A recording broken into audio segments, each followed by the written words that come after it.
ভোটের মুখে ভাঙন পদ্ম শিবিরে সপরিবারে তৃণমূলে যোগ দিলেন কয়েকশো বিজেপি কর্মী। ভোট যত এগিয়ে আসছে ততই বাড়ছে দলবদলের হিড়িক। বড় নেতা থেকে দলীয় কর্মী অনেকেই এক দল থেকে অন্য দলে যেতে শুরু করে দিয়েছে। এবার বিজেপি ও অন্যান্য দল থেকে প্রায় 100টি পরিবার যোগদান করলো তৃণমূলে। ভাঙন দেখা গেল হুগলি আরামবাগ সাংগঠনিক বিজেপি শিবিরে। মঙ্গলবার 24শে ফেব্রুয়ারি আরামবাগের মলয়পুর 1 নম্বর গ্রাম পঞ্চায়েতের কয়েকশো বিজেপি কর্মীকে দেখা গেল দল বদলে তৃণমূলে যোগদান করতে। মলয়পুরের অন্তর্গত বাছান্ড্রি এলাকায় এই যোগদান কর্মসূচি অনুষ্ঠিত হয়। এই অনুষ্ঠানে উপস্থিত ছিলেন আরামবাগ ব্লক তৃণমূল সভানেত্রী মিতা বাগ, আরামবাগ পঞ্চায়েত সমিতির সহসভাপতি কাকুলি রায় ব্যানার্জি সহ দলের অন্যান্য নেতাকর্মীরা। তারা যোগদানকারীদের হাতে তৃণমূলের দলীয় পতাকা তুলে দেন। তৃণমূল সূত্রে জানা যায় কয়েকশো বিজেপি কর্মী তাদের পরিবার নিয়ে এদিন তৃণমূলে যোগদান করেছেন।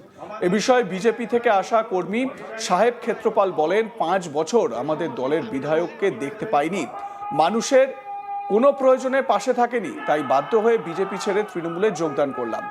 দেখুন যোগদানের সেই কর্মসূচি। আজকে আপনারা দেখতে পাচ্ছেন যে মাননীয় মুখ্যমন্ত্রী মমতা, আপনারা দেখেছেন কিছুদিন আগে আরামবাগের মুখে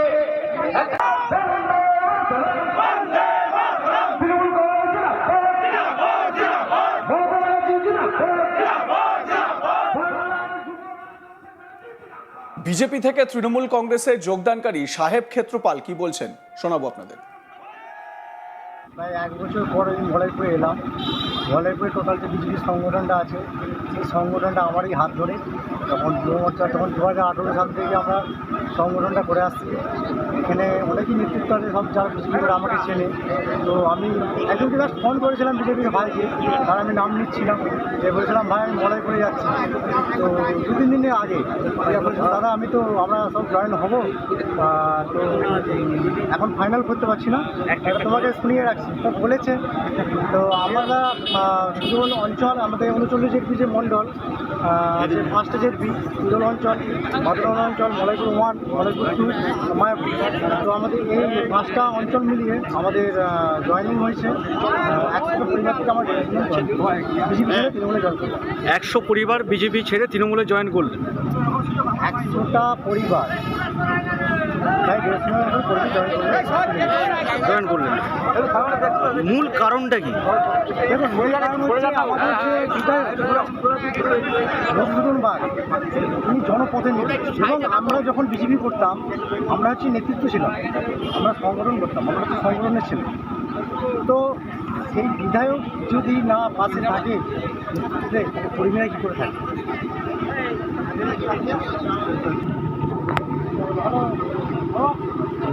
আরামবাগ বিধানসভা এমএলএ আছেন মধুসূদন বাগ মহাশয়, তিনি তো নিখোঁজ, তাকে তো খুঁজে পাওয়া যাচ্ছে না। আমরা আরও কংগ্রেসে জয়েন করতাম। আপনি বিজেপির কোন পদে ছিলেন? আমি বিজেপির একাধিক পদে দায়িত্ব ছিলাম। প্রথমে ছিলাম সাধারণ কর্মী, তারপরে হলাম বুথ সভাপতি, তারপরে হলাম জেনারেল সেক্রেটারি যুব মোর্চা, তারপর যুব মোর্চা সভাপতি, তারপর সালেপুর ওয়ানের ইনচার্জ ছিলাম যুব মোর্চা, তারপর এখন জেলার যুব মোর্চার ভাইস প্রেসিডেন্ট ছিলাম। একাধিক দায়িত্ব সামলেছি। আরামবাগ ব্লক তৃণমূল সভানেত্রী মিতা বাগ বলেন, আরামবাগের সাধারণ মানুষ ভোট দিয়ে বিজেপির মধুসূদন বাগকে জিতিয়েছিলেন, কিন্তু তারাই আজ কাঁদছেন। সাধারণ মানুষ কোনো কাজে বিধায়ককে পান না, কোনো সুবিধে তার থেকে পাননি, তাই রাগে ওই দলের কর্মীরা আজ বিজেপি ছেড়ে তৃণমূলে এসেছেন। তৃণমূল ব্লক সভানেত্রী মিতা বাগ কি বলছেন শোনাবো আপনাদের। 2021 সালে এই মলয়পুর কেন সারা আরামবাগ ব্লক 15টা অঞ্চল মিলে তারা মধুসূদন বাগকে ভোট দিয়েছিলেন। তিনি একটা জনপ্রতিনিধি, তিনি ভোট পেয়েছেন, এমএলএ হয়েছেন, তারপর থেকে আর মানুষের পাশে নেই। সাধারণ মানুষ আজকে কেঁদে বেড়াচ্ছে, কেননা বাচ্চারা, স্কুলের ছেলেরা, মেয়েরা যখন একটা স্কলারশিপের জন্য সই করানো হয় তখন তাই নয়, সাধারণ মানুষের অনেক সময় অনেক কিছু দরকার পড়ে তারাও পায় না, এবং কর্মীরা খুঁজে পাচ্ছে না। কর্মীরাই তো কাঁদছে, কর্মীরাই তো আজকে দেখুন না, আপনারা দেখতে পাচ্ছেন যে 100টা পরিবার আজকে আমাদের এই তৃণমূল কংগ্রেস যোগ দিলেন। তাহলে একটা জনপ্রতিনিধি হয়ে সে যদি মানুষের পাশে না থাকে, মানুষের উন্নয়ন না করে, তাহলে তার কাছে কি আছে? আজ মধুসূদন বাগ নিখোঁজ, সাধারণ মানুষ খুঁজে বেড়াচ্ছে, মধুসূদন বাগকে পাচ্ছে না। সেই জন্য আজকে 100টা পরিবার, আপনারা দেখতে পাচ্ছেন 100টা পরিবার আজকে তৃণমূল কংগ্রেসে যোগদান করছে।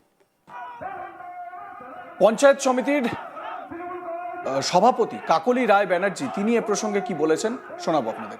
গোটা পশ্চিমবাংলাবাসী জানে যে মমতা বন্দ্যোপাধ্যায় মানুষের জন্য কি উন্নয়ন করছেন। তো আরামবাগের ক্ষেত্রে বলি, যেখানে কিছু মানুষ ভুল বুঝে 2021-এ একজন বিধায়ক নির্বাচিত করেছিল, যারা আজকে জয়েন করলো তারাও তখন তাকে নির্বাচিত করেছিলেন, তার জন্য খেটেছিলেন, ভোট দিয়েছিলেন, কিন্তু গত 5 বছরে ওনার দেখা মেলেনি।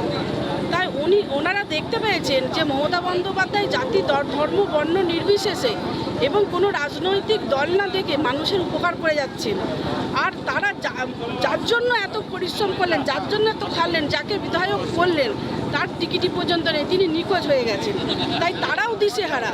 তাই তারা মমতা বন্দ্যোপাধ্যায়ের উন্নয়নে উদ্বুদ্ধ হয়ে তারা তৃণমূল কংগ্রেসে জয়েন করে।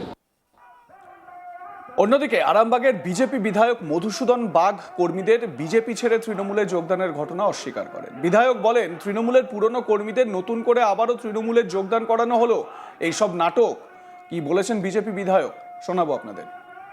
মলয়পুর 1 নম্বর গ্রাম পঞ্চায়েতের ওই তথাকথিত যোগদান পর্বে যে তৃণমূল কংগ্রেস দাবি করছে যে ভারতীয় জনতা পার্টির 50টি পরিবার ভারতীয় জনতা পার্টি ছেড়ে তাদের দলে যোগদান করেছে, এটা সেই ওদের পুরনো কৌশল, নতুন বোতলে পুরনো মদ।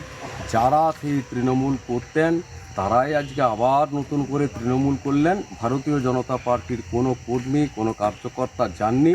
যদি 2-1 জন যে গিয়ে থাকেন তাহলে জানবেন সেটা ভারতীয় জনতা পার্টির ভালো হয়েছে, সেটা ভারতীয় জনতা পার্টির ক্ষতি করতে এসেছিল। সে সুবিধাবাদী ছিল, সে চলে গেছে। তাতে আমাদের ওখানকার নেতৃত্ব যারা আছেন একজন গেছেন, এই রকমই আমার কাছে খবর রয়েছে।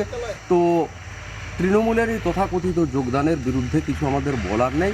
এরা একটা হাইপ তৈরি করবার চেষ্টা করছেন যে বিজেপি থেকে যোগদান করছেন। এটা এদের মানে ব্যর্থতার একটা দলিল বলতে পারেন। একটা ব্যর্থ কর্মসূচি আরামবাগের বুকে চালু করতে চাইছেন, এটাতে এরা সফল হবেন না। ভারতীয় জনতা পার্টির কর্মীরা সুদিন দেখবার জন্য 26-এর নির্বাচনে লড়াই করছেন এবং কাজ করছেন, মাঠে ময়দানে আছেন।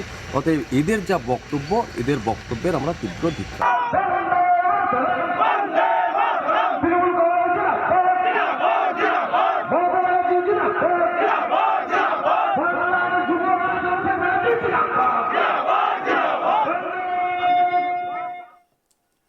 আপনাদের মতামত জানান, দেখতে থাকুন আজ তাক বাংলা। সাবস্ক্রাইব করুন আমাদের ইউটিউব চ্যানেলটি, বেল আইকন প্রেস করুন নোটিফিকেশন পেতে।